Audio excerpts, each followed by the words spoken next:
और तेजस्वी जी का ये बयान मतलब क्यों दे रहे हैं वो, क्योंकि उनको अपनी ज़्यादा सीट चाहिए या किस कारण दे रहे हैं, ये अब उस पर ज़्यादा मैं बोलना नहीं चाहूँगा। कि जो पब्लिक कनेक्ट जो कांग्रेस का थोड़ा वीक हुआ है, वो कनेक्ट फिर से वापस आना चाहिए। ये 200 सीट पे कांग्रेस लड़े या ना लड़े या 400 सीट पे लड़े, ये किसी गठबंधन जब होगा तब देखेंगे हम लोग, ये उनको अभी बोलना भी नहीं चाहिए। तो अगर आप राज सत्ता चला रहे हैं तो ऐसा नहीं है कि 10 में आपको 10 पॉइंट मिलेगा।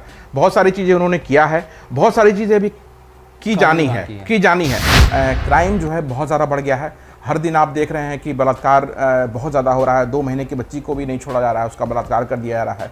10 वर्ष की बच्ची का ये बलात्कार अभी हुआ। पिछले 2-3-4 दिनों में हमने लगातार देख रहे हैं कि बलात्कार की संख्या बहुत बड़ी है। आदमी का जो व्यक्तित्व होता है, उसके संस्कार होते हैं, वो उसकी भाषा से झलकता है। वो तो ये बताता है कि आपका संस्कार कैसा है। नंबर 1, मुकेश सैनी की अपनी गलती है। जितना उनको बीजेपी ने वेट दिया, जो उनको मान सम्मान दिया भारतीय जनता पार्टी ने, उनको थोड़ा संयम से रहना चाहिए था। वो आउट ऑफ कंट्रोल हो गए, वो उनके लिए सही नहीं हुआ। नमस्कार, भारत लाइव देख रहे हैं आप। बिहार में लगातार जो राजनीतिक परिस्थितियां हैं वो बदलती जा रही है। बात करेंगे बिहार में राष्ट्रीय जनता दल की, बात करेंगे महागठबंधन की और बिहार के मुख्यमंत्री नीतीश कुमार की। हमारे साथ मौजूद हैं आदित्य पासवान, ST-SC प्रकोष्ठ के कोऑर्डिनेटर हैं बिहार प्रदेश के कांग्रेस के। कांग्रेस बिहार में लगातार जनाधार विहीन होती जा रही है, कैसे देख रहे हैं? सबसे पहला सवाल यही रहेगा, इसलिए कि बार बार चुनाव होते हैं, कांग्रेस उस तरह से निखर कर सामने नहीं आती है। जहां देश में कांग्रेस इतनी बड़ी पार्टी है, वहां बिहार में आप लोग सबसे फिसड्डी साबित होते जा रहे हैं।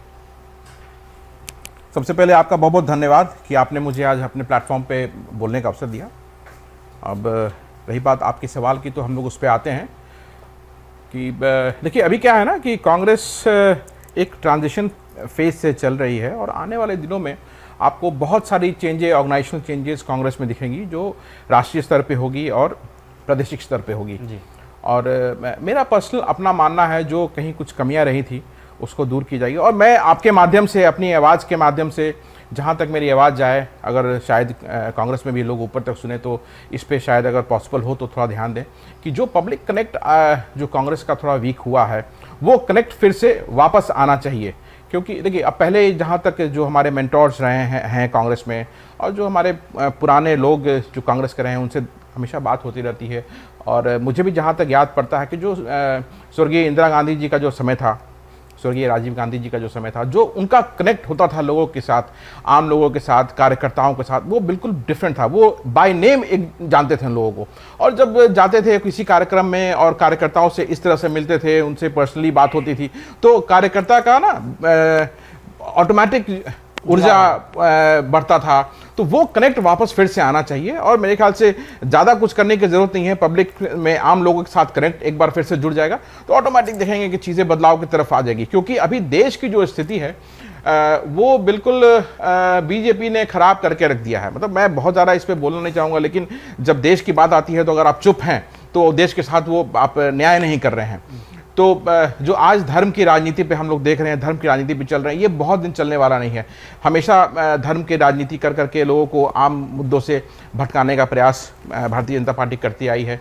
अभी आप देखिए राम मंदिर का निर्माण हो गया, बहुत अच्छा बात है, बहुत खुशी की बात है। एज अ हिंदू मैं बहुत खुश हूँ कि राम मंदिर का निर्माण हुआ, लेकिन वो राजनीति उसमें नहीं होनी चाहिए।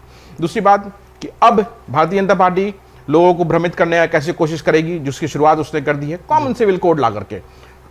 ठीक है, तो कॉमन सिविल कोड, धर्म की राजनीति, ये सब ठीक है, लेकिन इसको बिल्कुल ना राजनीति में आम लोगों के साथ नहीं जोड़ना चाहिए, क्योंकि आम लोगों की परेशानियां बिल्कुल डिफरेंट है। और आज देखिए पूरा देश में क्या हाल हो गया, महंगाई कितनी चरम सीमा पे है, बेरोजगारी का आपने कल भी अखबार में देखा होगा, जिस स्थिति से बेरोजगार लोग हैं, कितने महिला हो चाहे यंग लड़के हों, बेरोजगारी चरम पर है। तो उसकी बात होनी चाहिए। जो इन्वेस्टमेंट्स बाहर से आ रहे हैं, फॉरेन इन्वेस्टमेंट्स, वो कम हो गया। आज बाहर के लोग यहाँ पे इन्वेस्ट नहीं करना चाह रहे हैं। क्यों? क्योंकि वो लोग देखते हैं कि यहाँ पे इंडिया में प्रॉब्लम्स खुद कंट्री की बहुत हो गई है और एट पीस नहीं है, सोसाइटी एट पीस नहीं है, तो बाहर का इन्वेस्टमेंट्स भी वीक पड़ गया है, तो उससे देश का नुकसान है। और जितना आप देखिए जितना लेबर फोर्स हमारे यहाँ है, अगर उसका यूसेज हम नहीं कर पाएंगे तो इंडिया जो डेवलप कर रहा था वो डेवलपमेंट ब्रेक हो जाएगा, क्योंकि लेबर फोर्सेस का ना यूसेज प्रॉपर नहीं हो पा रहा है। जी। तो अभी ये सब चीज़ें हैं। और जहाँ तक रिस्ट्रक्चरिंग की बात है तो हम दिन रात कांग्रेस पार्टी उस पर काम कर रही है। बहुत जल्दी आपको हर स्तर पर एक ऐसा बदलाव दिखेगा जो आम लोगों को पसंद आएगा और वापस लोग जुड़ेंगे, क्योंकि कांग्रेस ही एक ऐसी पार्टी है जो जन और जमात की बात करती है। तो बहुत आश्चर्य नहीं होगा कि आप 2024 में एक चौंकाने वाला रिजल्ट देखेंगे। बदला बदला कांग्रेस देखेंगे, बिल्कुल बदला बदला दिखेगा। और मैं आपको उसका एक उदाहरण देना चाहता हूं। मैं आप देखिए अखबार भी लेके आया हूं। राजस्थान की कांग्रेस सरकार ने, मैं ये अखबार दिखाना चाहूंगा लोगों को जी। ये अखबार कहता है कि जो पुरानी पेंशन व्यवस्था है वो राजस्थान सरकार ने बहाल कर दी, जिसकी मांग बहुत लंबे समय से हो रही है और इसकी शुरुआत कांग्रेस पार्टी ने की है और पूरे देश में इसका होना चाहिए कि पुरानी पेंशन व्यवस्था लागू की जानी चाहिए फिर से। क्योंकि देखिए आम आदमी जो नई पेंशन व्यवस्था है, नई पेंशन व्यवस्था के तहत में जो जिसकी सैलरी मध्यम वर्ग से जो रिटायर किया, जो मिड क्लास जो कर्मचारी थे, जो उनको आज नई पेंशन व्यवस्था के कारण 2000-3000 पेंशन मिल रही है। तो आप बताइए कि 2000-3000 पेंशन में क्या किसी को गुजारा हो सकता है? तो हम ये आपके माध्यम से माननीय मुख्यमंत्री बिहार, माननीय प्रधानमंत्री से ये मांग करना चाहते हैं कि पुरानी पेंशन व्यवस्था को आप फिर से लागू करें। अगर आप लोगों का सोचते हैं, वयोवृद्ध लोगों का सोचते हैं, पेंशन कर्मियों का सोचते हैं, तो वो उस पेंशन व्यवस्था को फिर से वापस लागू करें। देखिए कांग्रेस ही एक पार्टी है जिसने ये लोगों की मांग को राजस्थान सरकार ने इसको किया है और फिर से वापस वहां आप जाके पूछिए कांग्रेस के वहां के लोगों को राजस्थान में क्या वो बोलेंगे आपको। तो इस तरह की चीज पूरे देश में होनी चाहिए। पिछले दिनों तेजस्वी यादव ने महागठबंधन नेताओं के साथ बैठक की। हालांकि महागठबंधन में बिहार में आप लोग शामिल नहीं हैं, इस बात की चर्चा हुई थी। तेजस्वी यादव ने कहा कि आने वाले दिनों में लोकसभा का जब चुनाव होगा उसमें 200 सीट से आसपास का सीट कांग्रेस को लड़ना चाहिए और क्षेत्रीय दलों को भी तवज्जो देना चाहिए। इसको कैसे देख रहे हैं? क्षेत्रीय दल में तेजस्वी यादव ने अपने आप को भी इंक्लूड किया। बिहार में वो चाहते हैं कि हम लीड करें। देखिए इसमें बहुत मतलब ये तो गठबंधन का आगे चल के क्या होगा, कैसे गठबंधन होगा, अभी कहना मुश्किल है। अभी हम गठबंधन में नहीं हैं और तेजस्वी जी का ये बयान मतलब क्यों दे रहे हैं, वो क्योंकि उनको अपनी ज़्यादा सीट चाहिए या किस कारण दे रहे हैं, ये अब उस पर ज़्यादा मैं बोलना नहीं चाहूँगा। लेकिन क्षेत्रीय दलों का एक अपना अलग एजेंडा होता है, तो वो एजेंडा पिछले 30 वर्षों में काफ़ी चेंज किया है। पहले वो पीपल सेंट्रिक हुआ करता था, लेकिन अब जो क्षेत्रीय दल को हम लोग देख रहे हैं पूरे इंडिया में, वो मैं सिर्फ बिहार की बात नहीं कर रहा हूँ, तो वो ज़्यादा वो पावर सेंट्रिक और सेल्फ सेंट्रिक हो गया है वो। तो अभी आने वाले दिनों में गठबंधन किस तरह का रुख लेता है वो देखेंगे हम लोग। और ये 200 सीट पे कांग्रेस लड़े या ना लड़े या 400 सीट पे लड़े, ये किसी गठबंधन जब होगा तब देखेंगे हम लोग। ये उनको अभी बोलना भी नहीं चाहिए और हम क्यों सुनेंगे उनकी बात, ये कोई मतलब नहीं बनता है इसका। जी, कांग्रेस बड़ी पार्टी, हम क्यों सुने, ऐसा कई बार आपके शीर्ष नेतृत्व ने कहा है। दूसरी तरफ बिहार में नीतीश कुमार की सरकार को लेकर आप लोग काफी सॉफ्ट हैं, भाजपा को घेरते हैं। नीतीश कुमार को उस तरीके से आप लोग बिहार में कटघरे में नहीं खड़ा कर पा रहे हैं जैसे भाजपा को देश में कटघरे में खड़ा कर रहे हैं। सारी जिम्मेदारी का जड़ भाजपा, लेकिन बिहार में नीतीश कुमार को आप लोग छोड़ दे रहे हैं। नहीं, ऐसा बात नहीं है। देखिए हम तो हर प्लेटफॉर्म पे आके माननीय मुख्यमंत्री जी के पॉलिसीज़ का विरोध करते रहे हैं, लेकिन उसमें एक चीज़ मैं ऐड करना चाहूँगा कि जो अगर कोई व्यक्ति अच्छा काम करता है तो उसकी प्रशंसा भी करनी चाहिए। तो अगर आप राज सत्ता चला रहे हैं तो ऐसा नहीं है कि 10 में आपको 10 पॉइंट मिलेगा। बहुत सारी चीज़ें उन्होंने किया है, बहुत सारी चीज़ें भी की जानी है। तो जहाँ वो चीज़ जो नहीं करते हैं, हम ज़रूर उनको आपके माध्यम से या डिफरेंट प्लेटफॉर्म के माध्यम से या याद दिलाने का प्रयास करते हैं कि भाई इन चीज़ों पे काम होना चाहिए। जैसे बिहार में देखिए ये प्रॉपर उद्योगीकरण नहीं है, उद्योगीकरण का जाल बिछना चाहिए, उसके कारण यहाँ से लोग पलायन करते हैं। तो वो पलायन एक बहुत बड़ा इशू है बिहार का, जो रुकना चाहिए। प्लस एजुकेशन पे जो काम होना चाहिए, एक्चुअली वो हुआ नहीं है, बहुत कुछ हुआ भी है। अब देखिए जैसे गरीब लोगों के लिए उन्होंने लोन स्कीम जो किया है 4 लाख रुपए तक का, इसके लिए बहुत बुरी प्रशंसा करनी चाहिए, क्योंकि बहुत सारे गरीब बच्चे जो पढ़ नहीं सकते थे, आज 3 लाख 4 लाख रुपया लोन बिहार सरकार से लेकर के, मेरे जानने में बहुत सारे लोग हैं जो पढ़ाई उन्होंने शुरू कर दी है। तो ये एक अच्छा कदम है।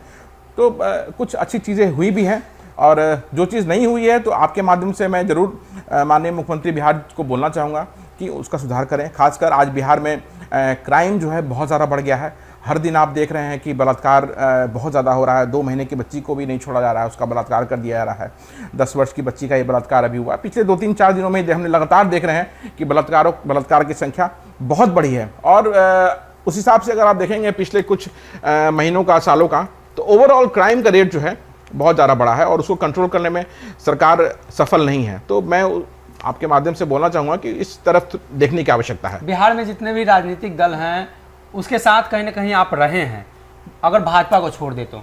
दूसरी तरफ देखें तो अभी विपक्षी दलों के रूप में खास तौर पे चिराग पासवान मुख्यमंत्री पर काफ़ी हमलावर हैं। कई शब्दों का उन्होंने प्रयोग किया, कई नेताओं ने कहा कि ये सही नहीं है, आपने भी वो शब्द सुना होगा।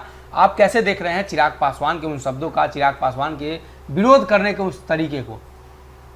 देखिए, चिराग पासवान जी पे ज़्यादा बोलना मैं नहीं चाहता हूँ क्योंकि लोग उसको गलत तरीके से लेते हैं, पहली बात। दूसरी बात कि आदमी का जो व्यक्तित्व होता है, उसके संस्कार होते हैं, वो उसकी भाषा से झलकता है। वो तो ये बताता है कि आपका संस्कार कैसा है, नंबर एक।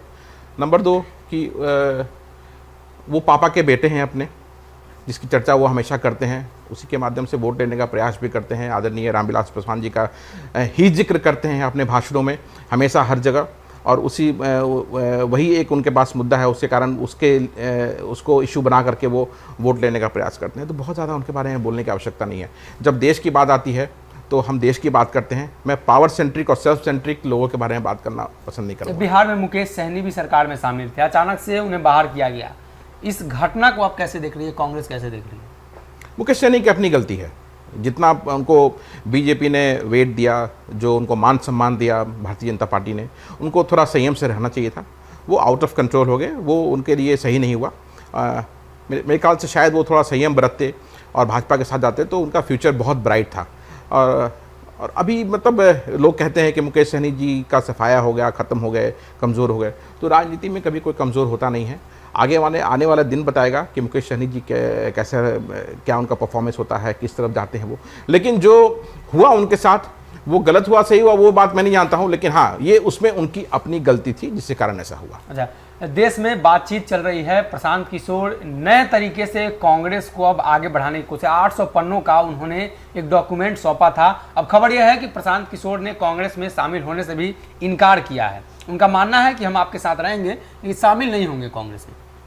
जरूरत भी नहीं है। कांग्रेस समुद्र है। देखिए, कांग्रेस जो है ना, एक समुद्र है। और प्रशांत किशोर जी एक स्ट्रैटेजिस्ट हैं मेरे हिसाब से। मेरा पर्सनल बिलीफ जो है, और उनका जो ट्रैक हिस्ट्री आप देखेंगे तो शुरू से चलते हैं, तो उन्हें हर जगह जहां उन्होंने काम किया तो उनको अनुकूल जो चीज़ें थी मिलती चली गई। नरेंद्र मोदी जी के लिए उन्होंने काम किया। माहौल उस वक्त देश में अलग था। नीतीश कुमार और लालू प्रसाद यादव जी अगर आज भी साथ आ जाएं तो बीजेपी या कोई भी जो विपक्ष में रहेगा, मैं उस पर आता हूँ, विपक्ष में जो रहेगा वो जीत नहीं पाएगा। वहाँ पे उन्होंने काम किया। ममता बनर्जी के लिए काम किया उन्होंने, माननीय मुख्यमंत्री वेस्ट बंगाल के लिए, और उनको जीत हुई। लेकिन बीजेपी जो वहाँ कमज़ोर स्थिति में थी, उसको बहुत बड़ा एक उछाल मिला, और वो करीब लगता है कि आज शायद 70 या 80 सीटों पर हैं। तो इसे आप प्रशांत किशोर जी की जीत समझेंगे या हार समझेंगे? हालांकि राजनीतिक उत्तर प्रदेश में 2017 में प्रशांत किशोर जी ने कांग्रेस और समाजवादी पार्टी के लिए काम किया, क्या रिजल्ट आया था? तो जहां पे अनुकूल स्थितियां उन्हें मिली है, आप लोगों के साथ जुड़ने को वो तैयार हैं, बातचीत बिल्कुल स्वागत है उनका, स्ट्रैटेजिस्ट हैं। जब बातचीत चल रही है तो क्या उसका परिणाम क्या देखने को मिलेगा?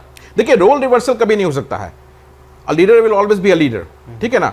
तो जो लीडर है उसका जगह आप नहीं ले सकते हैं, आपको स्ट्रैटेजिस्ट ही बनना पड़ेगा। तो उनको जो ऑफर हुआ एज अ स्ट्रैटेजिस्ट बनने का ऑफर आया, तो उनको वो कबूल करना चाहिए।